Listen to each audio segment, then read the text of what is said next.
Reciban todos un cordial saludo. Bienvenidos al curso de Inteligencia Artificial para Ciudades Inteligentes. Quiero compartir con ustedes una experiencia muy importante de cómo aplicar las teorías, la historia en la inteligencia artificial para que se fortalezcan en temas de las nuevas técnicas que están hoy en día muy de boga en toda la comunidad y en todos los medios. Es importante tener en cuenta qué es la IA, la inteligencia artificial, cuál es la breve historia de la inteligencia artificial, estado del arte, perspectivas, y hay un término muy importante que tiene que ver con la singularidad. ¿Qué significa esto? ¿Qué es la IA? La IA permite o ha permitido definir términos computacionales para expresar cuando una máquina es considerada inteligente. A partir de toda la historia hemos intentado comprender cómo pensamos, cuál es el proceso cognitivo, cómo sacamos deducciones. Para nosotros, desde la ingeniería y las matemáticas, la IA pretende no solo comprender, sino construir sistemas inteligentes. Este término fue acuñado en el año de 1956 por John McCarthy, en una conferencia muy importante en Dartmouth, en Estados Unidos, que permitió identificar esas características que las máquinas deberían tener para ser consideradas inteligentes. La IA, como disciplina, nos interesa el proceso de razonamiento o cómo nos comportamos nosotros, la fidelidad a los comportamientos humanos o fijarnos si hace lo correcto. En términos general, ¿qué es la racionalidad del sistema? Listo. El enfoque del libro de inteligencia artificial permite determinar cuál es el proceso puntual allí. Entonces, vamos a reflejar qué es la IA bajo diferentes aspectos o dimensiones. Primera dimensión, la emulación de la humanidad, la racionalidad, el razonamiento o lo que es la acción o comportamiento. Entonces, primero que todo, la IA desde sistemas que actúan como hacen los humanos. El estudio de cómo hacer computadoras que hagan cosas que de momento la gente hace que sea mejor. Sistemas que piensan como los seres humanos. ¿Cómo es identificar ese concepto de pensamiento desde el punto de vista de las máquinas? Hacer máquinas que tengan la representación mental, que tengan sentido en lo que hacen. Sistemas que actúan racionalmente. Es un campo que explica que ese comportamiento, esa característica que les damos a las máquinas, tenga el principio de racionalidad, que hace lo correcto. En términos generales, términos de computacionalismo, que permite detectar que las máquinas están haciendo para lo que fueron programadas. Y el estudio de las facultades mentales a través de modelos computacionales, sistemas que piensan racionalmente. Por eso la definición de IA es muy amplia y de acuerdo a la dimensión uno puede apropiar este concepto. En el año de 1950, Alan Turing propuso en un artículo muy importante si las máquinas pueden pensar, iba a determinar cuándo podemos determinar que estas máquinas tienen esa racionalidad o esa inteligencia que queremos nosotros aplicar. En este concepto definió lo que se denominó el test de Turing. Ese test de Turing era un sistema en el cual había una interlocución con un ser humano y las máquinas podían de una manera u otra engañar al ser humano. De manera que en la interacción el ser humano no podría determinar si está interactuando con un ser humano o con un sistema computacional. Si el ser humano era engañado, consideramos que esa máquina actuaba de manera inteligente y podemos determinar que las máquinas tenían inteligencia. De ahí viene el concepto de inteligencia artificial. ¿Bajo qué aspecto se aborda? Puede ser el conocimiento, el razonamiento, la comprensión del lenguaje y aprendizaje. Lo vemos hoy en día muy en boga con el aprendizaje de máquina para analítica de datos. Es muy importante acuñar estos diferentes elementos para que se aborde la inteligencia artificial en las máquinas. Tenemos un test, digamos, que permite determinar objetivamente cuando una máquina cumple el test, pero lo más importante no es el test, sino las condiciones, las características, los métodos, los algoritmos que permiten llevar estas capacidades a las máquinas sin la intervención humana. Y es muy importante que los tengan ustedes pendientes. El test de Turing, digamos que se definió en 1950, pero solo en el año del 2002, 2004, vamos a ver la evolución, pues ha tenido avances significativos. Apareció un programa que se llama Alice, en el cual permitía interactuar a través de chat con un ser humano y empezaba a engañar a las personas. Pero todavía esta condición no era significativa de manera general y podía considerarse que el test de Turing no estaba pasado de una manera general. Tenía primeros indicios, lo que denominamos nosotros procesamiento del lenguaje natural, que es dar capacidades de cómputo algorítmico a las máquinas y que capturen la señal, ya sea textual o por voz, y ese tipo de ingresos, lo que nosotros decimos de censar esa forma de comunicación, pues permitiera de alguna manera procesar la información, traducirla y hacer programas de cómputo que podían engañar o interactuar con los seres humanos y que de una manera u otra no supiesen que están interactuando con una máquina. Pero en definitiva, en el año 2014 se considera que una máquina pudo superar el test de Turing como fue planteado originalmente. Esta máquina, digamos el software fue denominado Eugene Goffman y lo que hizo fue interactuar a través de chat con ciertos jurados, en el cual los jurados no sabían si la persona o el bot que estaba programado era un ser humano o era una inteligencia artificial. Los pudo engañar, pero con un aspecto en particular que es bueno resaltar. Eugene Goffman era de un país que no era habla inglesa y trató de decir que estaba aprendiendo el inglés y que interactuó y que por eso podía tener algunos errores de interacción en la forma de escribir, de la sintaxis, de la gramática, y que por eso de pronto podía suscitarse algunas dudas en su interacción. Los jurados aceptaron que esta persona no tenía conocimiento del idioma inglés en su totalidad, a profundidad, y aquellos breves lapsus que presentaba Eugene en la forma de interactuar con los jurados, pues determinó que efectivamente puede ser una persona con estas condiciones.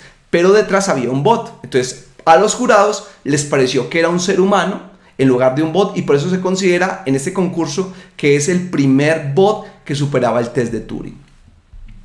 Continuamos con el sistema, con definiciones desde el punto de vista de sistemas que piensan como humanos. Es importante tener en cuenta que la evolución de la psicología, la lingüística, la antropología, ciencias de la educación, es muy importante tener en cuenta el modelo cognitivo de la mente. ¿Qué es la mente? ¿Cómo interactúa? ¿Cómo se representan los modelos mentales? ¿Cómo interactuamos nosotros? ¿Cómo es que el ser humano pues permite representar su forma de hacer las cosas y eso reproducirlo en las máquinas? Entonces nos interesa generar este modelo cognitivo para reproducirlo computacionalmente y validarlo experimentalmente. Hay varias tendencias, vertientes en las ciencias cognitivas para predecir ese comportamiento humano. Uno es top-down, que es un campo interdisciplinar de las ciencias cognitivas más allá de la inteligencia artificial. La inteligencia artificial hace parte de las ciencias cognitivas y lo que es una rama que permite, con su forma de modelar, representar en ese mundo la forma en que nosotros los seres humanos pensamos. Y hay otra que es la ciencia cognitiva como una unidad, en el cual es interdisciplinaria, pero en el cual se emergen todas esas características del pensamiento humano. Hay unos libros muy significativos en el cual se abordan todos los fundamentos de las ciencias cognitivas, la mente corporizada y los mecanismos de la mente, para aquellos que quieren ahondar en este concepto muy filosófico. Desde el punto de vista de ingeniería, a nosotros nos interesa la racionalidad, que consiste en hacer lo correcto. Cuando empezamos con Aristóteles, que hacía definiciones, las leyes del pensamiento, cómo es que se hacían demostraciones, pues obviamente nos interesaba esa formalización de la inteligencia a través de unos hechos, unos axiomas que permitían inferir conocimiento. Esa forma de representarlo pues tenía algunos obstáculos. La primera es cómo formalizamos de una manera lógica el conocimiento. ¿Cómo es que nosotros podemos abordar que este conocimiento se represente por la experticia de un ser humano en su contexto? Y hay un gran salto entre la teoría de la lógica y la parte práctica. Una cosa es la parte teórica y otra cosa es la experiencia del ser humano. ¿Cómo representar esto? Que no es fácil, es a donde tenemos que abordar. Surgió un lenguaje de programación denominado Prolog, programación lógica, que permitía una forma representar esta forma de conocimiento racionalmente basados en unos hechos. unos hechos que se abordaban como ciertos, unas reglas como pensábamos nosotros o como consideramos que el pensamiento va haciendo un encadenamiento de los hechos, y a partir de allí como un algoritmo permite ir deduciendo a partir de los hechos y las reglas para generar nuevo conocimiento. Y se abordó el tema de programación lógica, que era uno de los temas de la quinta generación que abordaba. Continuamos con sistemas que actúan de manera racional.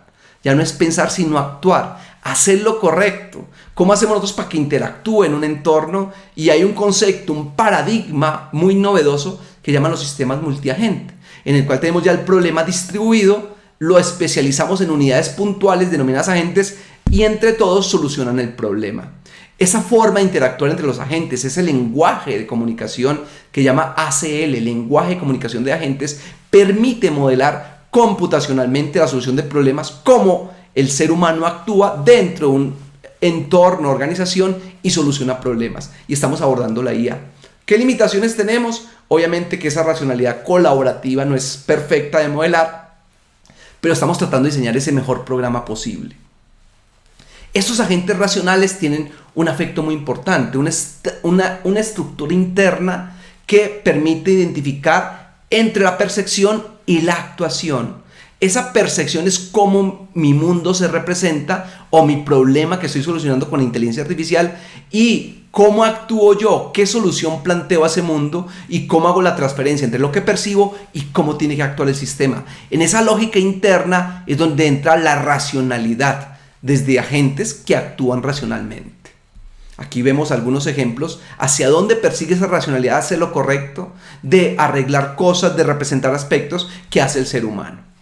Pregunta: ¿cómo se aplica con mayor precisión el concepto de racionalidad en las máquinas?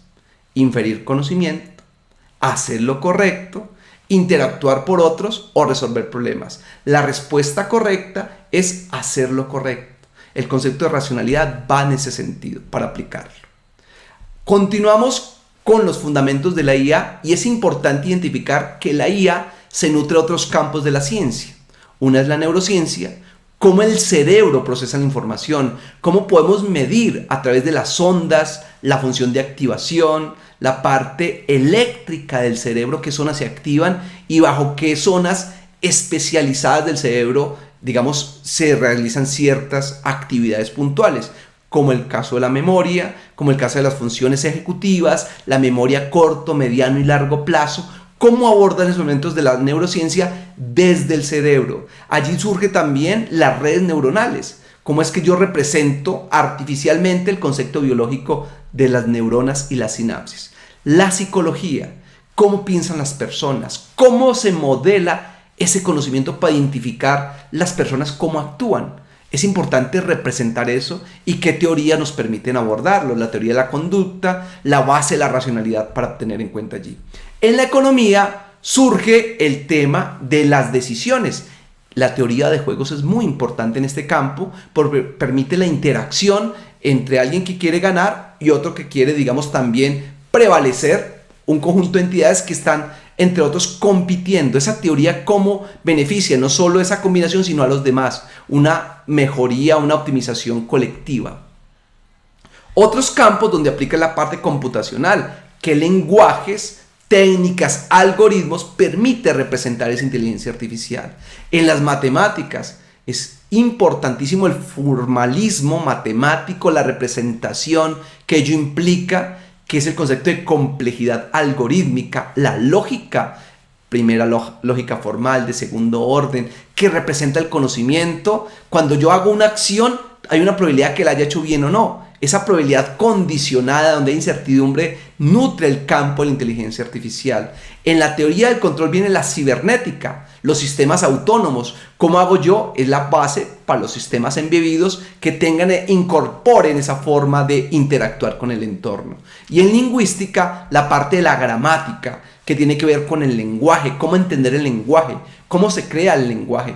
Todos estos elementos aportan inteligencia artificial. No es una sola rama, es la interacción de muchos campos de la ciencia que permiten llegar a representar ese nivel que al comienzo vimos de inteligencia para ser llevadas a las máquinas. Hemos querido con esto hemos querido representar esta inteligencia artificial, hemos querido que ustedes tengan en esta historia puntual de las teorías, pues abordar como este video para que aborden qué significa la inteligencia artificial, qué perspectivas hay, de dónde se nutre y a partir de aquí abordarlo. Entonces, con esto hemos terminado el primer video para que ustedes puedan interactuar, puedan identificar ese concepto tan abstracto de la inteligencia artificial, las máquinas que pueden llegar a pensar y que algunos dicen que pueden reemplazar a los seres humanos. Veremos en otros videos posteriores el término de singularidad que va a estar en ese sentido.